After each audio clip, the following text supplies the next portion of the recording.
Hello everyone, welcome to educational hub YouTube channel. तो दोस्तों, ये एक तरह से स्पेशल एजुकेशन टीचर की वैकेंसी है जिसका नाम है रिसोर्स सेंटर कोऑर्डिनेटर। तो जैसे कि रिसोर्स सेंटर बनाए जा रहे हैं डीओई द्वारा, तो उसमें जो कोऑर्डिनेटर की पोस्ट निकली है ये 12 पोस्ट हैं टोटल। आप ये देखेंगे तीसरे नंबर पर सीरियल नंबर 3 जो है वहाँ पर 03/24 पोस्ट कोड है। रिसोर्स सेंटर कोऑर्डिनेटर इसका नाम है।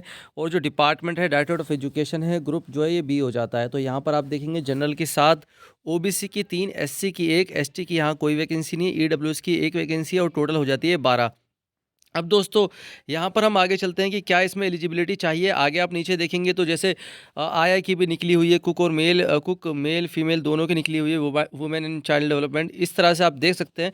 वैसे स्पेशल एजुकेशन टीचर की बात कर रहा हूँ तो स्पेशल एजुकेशन टीचर बोलने से ही आपको क्लियर हो गया कि बीएड स्पेशल वाले इसमें एलिजिबल होंगे। मैं धीरे-धीरे यहाँ पर आ रहा हूँ तो देखते हैं भाई, ये जो पोस्ट है ये है 03 और /24, ठीक है ना? तो तीसरे नंबर पे हम यहाँ पर आ जाते हैं एक बार और फिर इसके बारे में थोड़ा डिस्कशन कर लेते हैं। तो ये पोस्ट कोड आ गया है रिसोर्स सेंटर कोऑर्डिनेटर।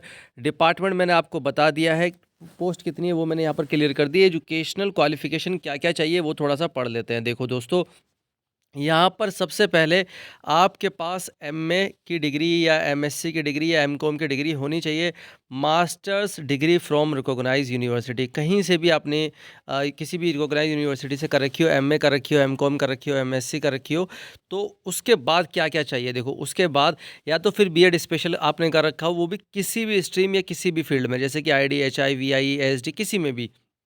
अगर आपके पास बीएड स्पेशल नहीं है और आपने बीएड जनरल का रखा है तो उसके साथ with 1 year diploma in special education या 2 ईयर स्पेशल एजुकेशन का डिप्लोमा होना चाहिए या फिर post graduate professional diploma in special education होना चाहिए।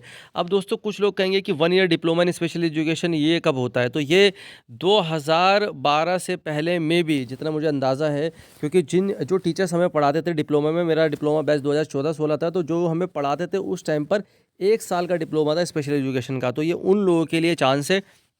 बाकी अभी 2 साल का डिप्लोमा चल रहा है स्पेशल में।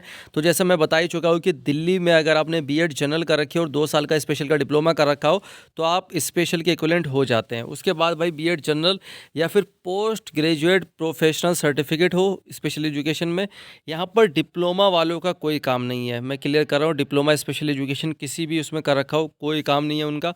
और registered with rehabilitation council of India, RCI में रजिस्टर्ड होना चाहिए, ये कॉमन सी बात हो जाती है। अब इसके फॉर्म कब से निकलेंगे, कब से आप फॉर्म भर सकते हैं, तो ऑनलाइन आवेदन आपको करना है, क्योंकि हमेशा ऑनलाइन आवेदन ही होता है। तो ऑनलाइन आवेदन जो है आपको वो 13 फरवरी से 13 मार्च के बीच में करना है। ठीक है दोस्तों, तो जैसे भी 13 तारीख को मैं एक वीडियो बना दूंगा, अगर आप लोग कहेंगे कमेंट बॉक्स में कि भाई कैसे अप्लाई करना है, उसकी एक वीडियो आ जाएगी। तो दोस्तों, ये अपडेट मुझे आप लोगों के साथ शेयर करनी थी, स्पेशल एजुकेशन टीचर की वैकेंसी है। Thank you all of you, keep watching, keep loving, keep supporting education of YouTube channel.